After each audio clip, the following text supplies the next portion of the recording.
Assalamualaikum warahmatullahi wabarakatuh. Waalaikumsalam Waalaikumsalam warahmatullahi wabarakatuh. warahmatullahi wabarakatuh. Selamat sore anak-anak. Selamat Sore, sore, Bu. Bu. Gimana kabarnya? Masih puasa? Saya enggak puasa, Bu. Alhamdulillah kuat, Bu. Oke, sambil menunggu waktu berbuka. Terima kasih sudah bergabung pada pembelajaran online kali ini. Belum kita mulai pembelajaran sore kali ini, mari kita berdoa dahulu, berdoa sesuai dengan keyakinan masing-masing, berdoa mulai.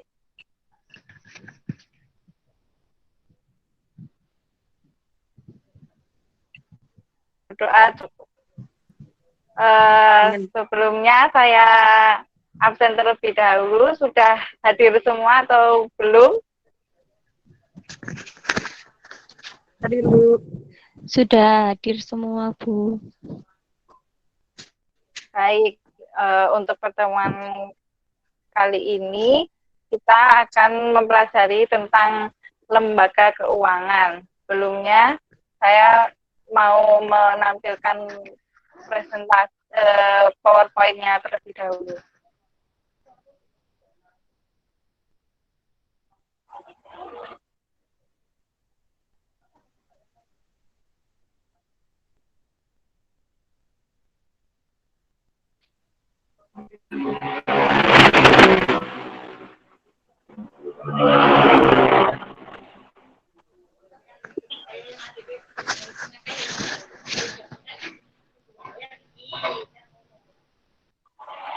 Nah,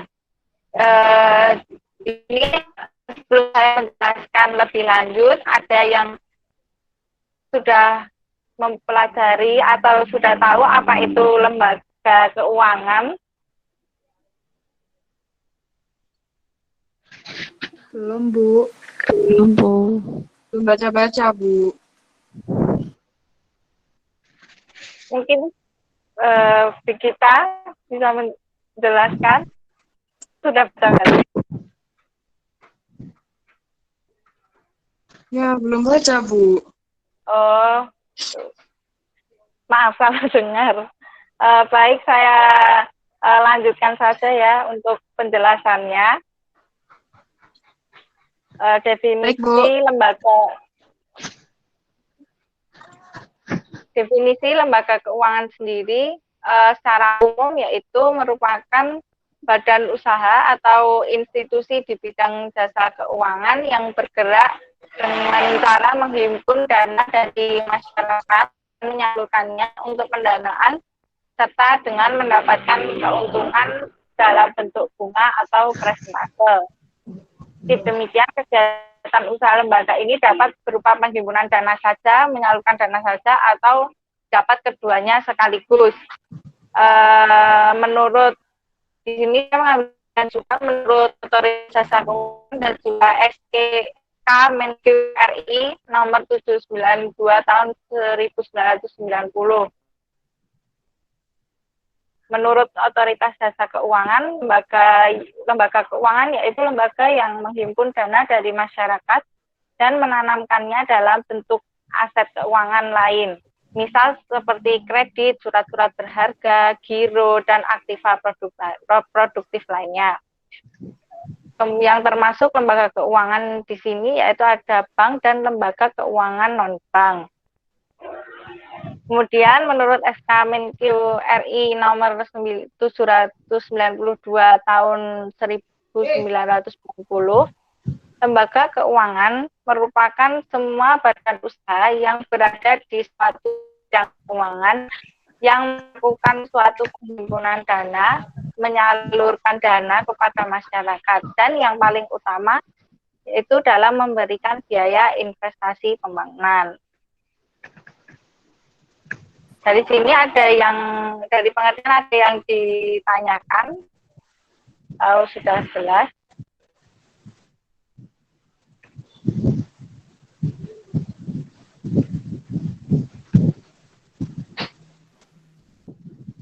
Halo. Belum, Bu.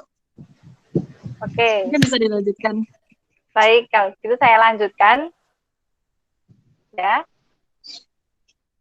Iya, Bu. Yaitu ada fungsi lembaga keuangan. Fungsi lembaga keuangan yang pertama yaitu memperlancar pertukaran produk, barang dan jasa dengan menggunakan uang dan instrumen kredit. Yang kedua yaitu menghimpun dana yang berasal dari masyarakat dalam bentuk simpanan, kemudian menyalurkan kembali dalam bentuk pinjaman. Yang ketiga yaitu lembaga keuangan sendiri memberikan pengetahuan dan informasi. Yang dimaksud pengetahuan di sini yaitu menjalankan tugasnya sebagai pihak yang ahli dalam menganalisis ekonomi dan juga kredit. Kemudian untuk sebagai memberi informasi yaitu lembaga keuangan wajib melakukan penyebaran informasi dan aktivitas yang bermanfaat serta memberikan keuntungan bagi nasabahnya. Yang keempat yaitu memberikan jaminan. Lembaga keuangan di sini harus memberikan jaminan hukum dan moral tentang keamanan masyarakat. Kemudian dapat memperoleh kepercayaan terhadap lembaga keuangan tersebut. Selanjutnya yaitu menciptakan dan memberikan likuiditas, yaitu dengan memberikan keyakinan pada nasabah bahwa dana yang disimpan akan dikembalikan pada waktu yang diperlukan atau waktu jatuh tempo. Ada yang ditanyakan?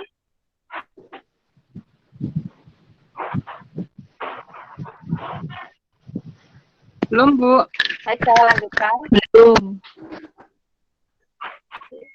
Selanjutnya yaitu jenis-jenis lembaga keuangan. Mungkin kita sudah sering dengar apa lembaga keuangan. Nah, lembaga keuangan itu memiliki dua jenis yang kita ketahui dan sering kita temui, yaitu keuangan bank dan juga lembaga non-bank.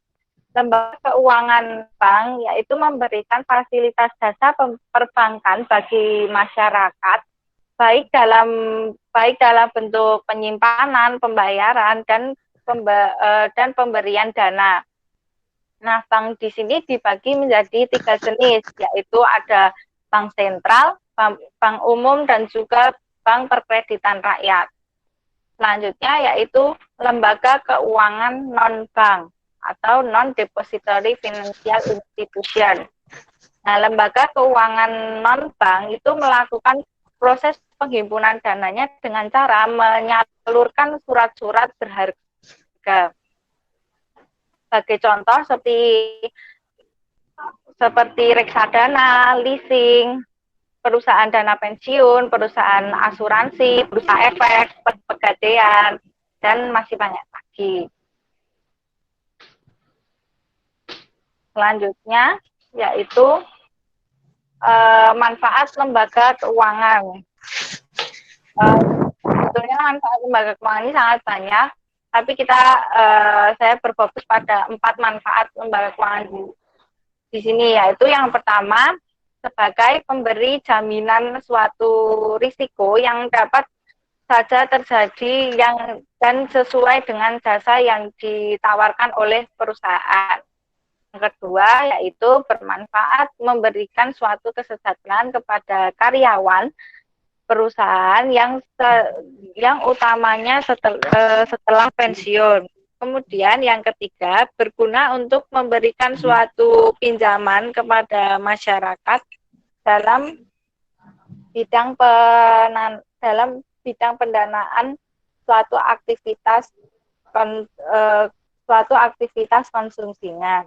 Yang keempat yaitu berguna untuk memberikan sebuah manfaat terhadap seluruh anggota dalam kebersamaan dan sisa hasil usaha. Sampai di sini ada yang ditanyakan? Bisa dilanjutkan? Bisa, Bu. Bisa, Bu.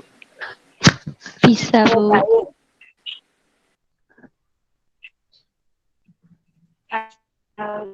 Ini yang terakhir, itu peranan dari lembaga keuangan. Yang pertama yaitu aset transmission atau pengalihan aset. Yang dimaksud pengalihan aset di sini yaitu lembaga tersebut, lembaga keuangan sendiri itu akan mengalihkan aset dengan cara meminjamkan dana kepada pihak lain untuk dikelola dalam masa waktu tertentu. Kemudian yang kedua yaitu liquidity atau likuiditas, kemampuan untuk mendapatkan uang tunai saat diperlukan. Jadi tidak perlu adanya kekhawatiran atau akan kurangnya ketersediaan uang tunai saat masyarakat itu membutuhkan. Nah, kemudian yang ketiga yaitu income related pendapatan, yaitu pendapatan yang masuk dan tersimpan di lembaga tersebut dapat digunakan di masa yang akan datang atau di masa depan dengan mudah. Kemudian yang terakhir yaitu transaction atau transaksi.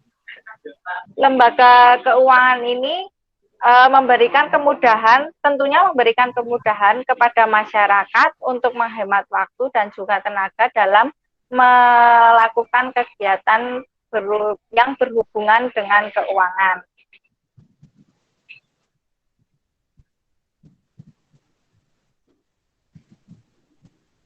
Nah, sampai di sini ada yang ditanyakan atau sudah jelas?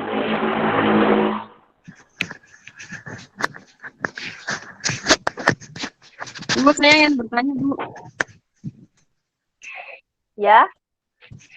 Bu, kalau seperti Bank Indonesia itu termasuknya yang apa ya, Bu ya? Oh ya, Bank Indonesia itu masuk ke dalam bank sentral. Jadi Bank Indonesia sendiri memiliki tugas untuk menjaga kestabilan dan perekonomian masyarakat. Begitu. Ya, baik, terima kasih, Bu. Nah, menyambung dari pertanyaan kita ini, saya akan memberikan tugas sebelum mengakhiri pembelajaran kita kali ini, yaitu tugasnya untuk kalian dapat menguraikan klasifikasi jenis-jenis lembaga keuangan. Jadi tadi saya sudah sedikit menyinggung tentang klasifikasi dari jenis-jenis lembaga keuangan. Kan ada lembaga bank dan non-bank. Nah, lembaga bank itu terdiri dari apa saja, kemudian kalian dapat menguraikan pengertian dari masing-masing klasifikasi tersebut dalam bentuk paper saja di Word. Nanti di Selasa pukul 23.59 ya, dapat dikirimkan di email. Tuh. Nah, untuk selanjutnya dan juga pelajari bab selanjutnya tentang pasar modal. Ada yang mau ditanyakan kembali atau kurang jelas dengan tugasnya? Sudah jelas, Bu. Sudah jelas, Bu. Baik. Oke. Baik, kalau itu terima kasih. Terima kasih sudah bergabung dalam pembelajaran online kali ini. Tetap jaga kesehatan dan tetap patuhi protokol pemerintah ya. Ya, baik, Bu. Siap. Terima kasih, Bu. Terima kasih, Bu. Bila taufiq wal hidayah, wassalamualaikum warahmatullahi wabarakatuh. Waalaikumsalam warahmatullahi wabarakatuh.